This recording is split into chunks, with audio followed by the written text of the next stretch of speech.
reservist, but I did have history in the National Guard, and it's South Dakota is where I'm from.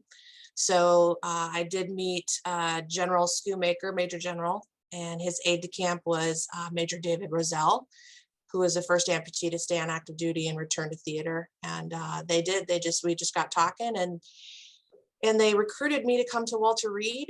Now the good news is I very very naive in what I was getting myself into. I was for sure that there was a group of people there to help me and set this whole thing up. And well, that wasn't the case at all. we had a simulator and some junky van, but we made it work. And with the support of literally every wounded warrior, all of our volunteers, Bob. I mean, this was a crazy time. And so we were able to just, I don't know how we did it. It's a crazy story to tell. By this way, the simulator looked like a 1955 Polish sedan. Yeah. And it had never moved anywhere in its life other than a foot. No, and the actual graphics and things were pretty old school. I mean, it looked cool at first glance, but what we really needed was vehicles. And so we worked so hard with trying to figure out how to navigate bureaucracy. And my South Dakota roots, I thought for sure if I just worked hard enough and found the end of the red tape, we could make this work. And the reality is, government work and what we did at Walter Reed is very much a mission-based. Most people don't know that rehab does not fall under the Department of Defense. In fact, it still doesn't. And so when you think about all the amazing things that came out of Walter Reed, Brooke Army Medical, and all of these fantastic programs, they are all literally on the backs of individuals and our partners with our guys like Bob and in who they knew and who we had to connect with to make these things go. So for 8 years, I built that program. I ran that program. We were able to work through the American Red Cross, where we were able to get enough donations to come through as one donation, because I don't, as you know, I don't know if you know, but you cannot donate to the government without asking and getting permission. So it was a very large undertaking, but we made it work. When we bracked over to Bethesda, that's when we got our 2 vehicles. And then I was able to, work with all of the wounded warriors from 2008 to 2016 and beyond. But what Bob did for me was really help me understand that there's just a very big mission, and what was going to happen when there's no Tammy Phipps at Walter Reed. What's the sustainment program here? And what we realized is it's not within the government. It's got to be out in private practice, where we have the ability to, we're smaller, we don't have the bureaucracy, and we can move and shake and make things happen. And so I gave myself permission to leave Walter Reed after I finished with my last wounded warrior. I had to make it through. We had 5 quadruple amputees from the wars in Afghanistan and Iraq, and all 5 of those are driving. In fact, I have seen 2 of them here at my business since they are driving differently than they did when I saw them. Both of them had arm transplants, and so they both need different systems. In fact, I'm currently working with one right now where he's gotten stronger, and we're going to change his system once again. So being able to continue that through lifetime of veteran care has been really remarkable. And like Bob said, I do have a business partner. He is also a wounded warrior, Josh Himan. He was injured in Afghanistan in 2009 with an IED. He's paralyzed from the neck down. And he's my CFO, and thank goodness that I have that. But, business, I barely can spell it like Bob said, but I'm learning every single day. And it's fun working with Josh, because Josh is the numbers and kind of the business head, but he's not good at on the ground management of the resources and things like that. So it's been really fun blending our styles to put this all together. So we opened in, we had our grand opening in November of 2016, which was very well attended. We have a lot of support from the Fairfax County Economic Development Authorities. One of the things that I learned as we were starting business, one, just really trying to, doing the 101 entrepreneurs, looking at the socioeconomic small business administration, and really figuring out what is the most helpful nuggets that you're going to get. But I think what I also learned is all the times that I've been searching for the pearl, I realized that I'm actually making the pearl. There's not any answers for what we've done here. We have blended, we have driver rehabilitation services. So we do therapists that do evaluation and training. And then I also have a shop where I have technicians that build these vehicles. So it's very much along the lines of prosthetics, a prosthetist in a lab. So that's what we have here. And it's just been fantastic.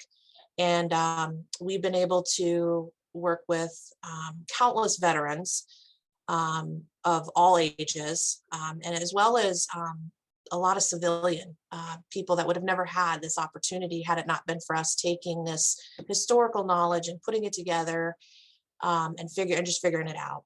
So it's been fantastic now, especially with our older veterans. They're coming, the biggest compliment to me is they're coming from all over the nation. I've had veterans drive up from Florida, New York, Pennsylvania, a veteran that came in from Wisconsin, and I helped manage some cases even on the East Coast, some of the more complex cases. And we have a saying, it's a one-stop shop, which has never been done in the nation.